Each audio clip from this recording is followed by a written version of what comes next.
J'avais plein d'excuses aujourd'hui pour ne pas faire ma séance de sport. Je suis dans une petite chambre d'hôtel avec très peu d'espace pour faire les burpees. J'ai très mal dormi donc je suis vraiment fatigué, j'étais pas chaud du tout pour la faire. En plus j'ai déjà fait pas mal de burpees hier, ce qui faisait que j'étais fatigué, j'avais une légère courbature. Et malgré tout je l'ai faite puisque tout ça c'est des excuses et les excuses c'est ce qui vous empêche de passer à l'action. Oui, la chambre est petite mais il y a juste assez de place, il y a 2 mètres carrés donc juste assez de place pour faire une séance freeletics. Oui, j'ai mal dormi mais c'est justement quand on est fatigué qu'il faut faire du sport parce que ça redonne de l'énergie et ça aide à mieux dormir la nuit suivante. Oui, j'avais des courbatures mais les courbatures n'empêchent absolument pas de faire du sport par-dessus. Je vais aller me prendre un bon petit déj et je vais explorer un petit peu Cebu City.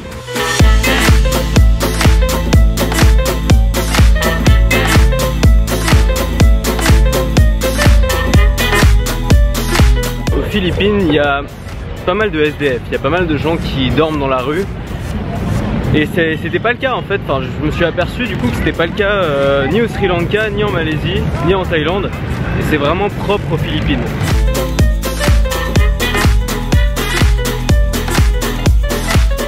Et une activité que j'adore faire en France, j'ai un ami avec qui je la fais assez souvent, c'est l'Urbex. C'est une contraction de Urban Exploration. C'est le fait d'explorer des endroits créés par l'homme abandonnés, comme par exemple les catacombes ou des châteaux ou des hôpitaux abandonnés. Enfin, on a fait plein de trucs comme ça. Et là, regardez ce que je viens de trouver.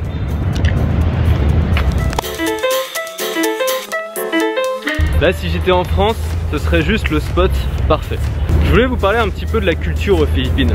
Bon alors, évidemment je découvre, il y a quelques semaines je connaissais absolument rien à ce pays. Je savais même pas quelle langue ils parlaient, enfin je savais vraiment rien. Donc j'apprends beaucoup de choses. Et notamment j'ai remarqué qu'ils ont une culture assez américaine en fait.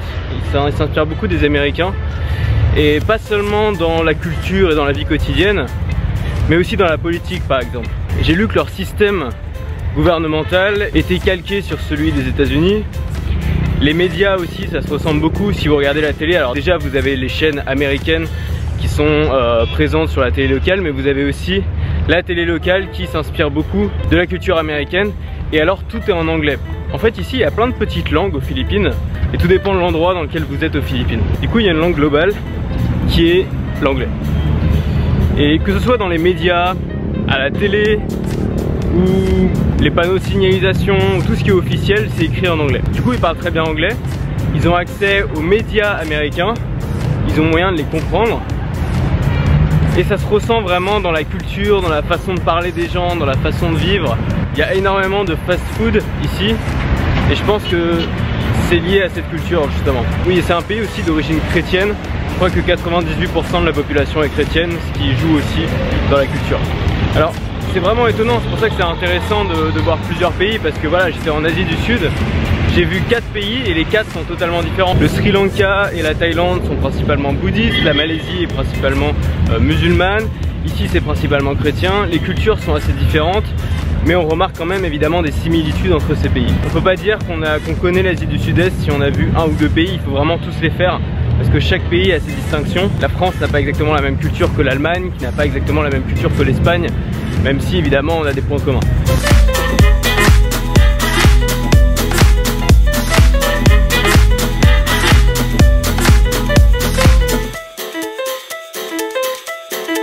Cette lumière est horrible. Bon, après ma petite excursion dans la ville de Cebu City, qui était plutôt sympa, j'ai vraiment vu un bon aperçu de la ville, j'ai pas mal marché.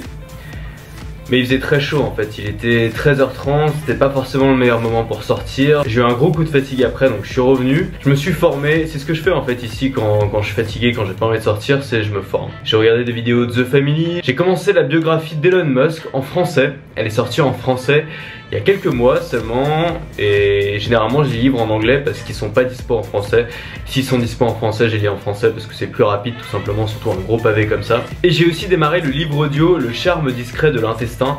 Je sais pas si vous avez suivi mais c'était un gros best-seller en France cette année. Bon alors évidemment c'est vraiment vulgarisé, c'est vraiment simplifié, c'est personnifié, mais c'est bien expliqué, on apprend pas mal de choses et surtout ça a le mérite de nous intéresser à notre intestin. Et moi j'avais lu pas mal de bouquins déjà avant qui en parlaient et qui montraient qu'on faisait pas assez attention à notre intestin et c'était extrêmement important. Je vous en reparlerai quand j'aurai fini le livre. En attendant, si vous voulez lire le livre, je vous conseille de lire en livre audio sur Audible, je crois. Parce qu'il est, il est très bien, enfin il est très bien raconté quoi. La fille qui, c'est pas l'auteur qui est la narratrice du truc, mais je sais pas, c'est sympathique quoi. Ça vous détend et en même temps vous apprenez des trucs. Je suis fatigué. Voilà, c'était la partie ressources et lecture de ce vlog. Je vais manger, on se retrouve juste après. Je voudrais vous parler du sondage que j'ai créé pour vous. Alors, le questionnaire que j'ai mis en place pour vous, c'est en fait un sondage qui va me permettre d'un peu mieux vous connaître, un peu mieux connaître mon audience. Savoir si vous êtes un garçon, une fille, quel âge vous avez, mais aussi savoir qu'est-ce que vous aimez sur cette chaîne, qu'est-ce qui différencie selon vous cette chaîne des autres chaînes YouTube, qu'est-ce que vous aimeriez voir sur cette chaîne, qu'est-ce que vous n'aimez pas sur cette chaîne. Bref, tout ce que j'ai besoin de savoir pour m'améliorer et pourquoi pas trouver des idées. Si vous avez des idées, n'hésitez pas à les mettre, c'est libre, vous pouvez mettre ce que vous voulez. Ça m'aiderait vraiment énormément que vous preniez 5 minutes pour le remplir, c'est vraiment très rapide. Vous n'avez pas besoin d'écrire un roman à chaque fois, vous mettez une ligne, 2 lignes, c'est super rapide. Moi ça va vraiment m'aider à créer du contenu pour vous et aussi à prendre la température, savoir ce que vous pensez de mes vidéos et voir comment je pourrais ajuster le cap et créer du meilleur contenu. Vous pouvez y accéder tout de suite en cliquant sur la fiche qui apparaît ici, sur le lien en description ou en allant tout simplement à l'adresse antoinebm.com/sondage. Voilà, j'ai conscience qu'il s'est pas passé grand chose dans la vidéo du jour. Simplement que voilà, j'étais fatigué, j'ai mal dormi, j'ai eu un gros coup de barre toute l'après-midi. Il y a des jours avec et des jours sans. Il y a des jours où on a la pêche, on a la motivation. Hier c'était le cas. Il y a des jours où on a juste envie de rester dans son lit et on n'a absolument pas envie de se filmer. Mon challenge c'est aussi de me filmer même quand j'ai pas envie de le faire. C'est comme ça qu'on progresse. Le vlog c'est comme le sport. Les excuses ça ne compte pas. Comme disent les entrepreneurs, done better than perfect. J'espère que ça vous plaît quand même. Demain je bouge, je prends un bus qui va vers le sud. J'ai réservé un petit hôtel assez sympa avec une belle vue. J'espère pouvoir faire une belle vidéo là-bas, une vidéo inspirante. On se retrouve demain. À demain, restez libres.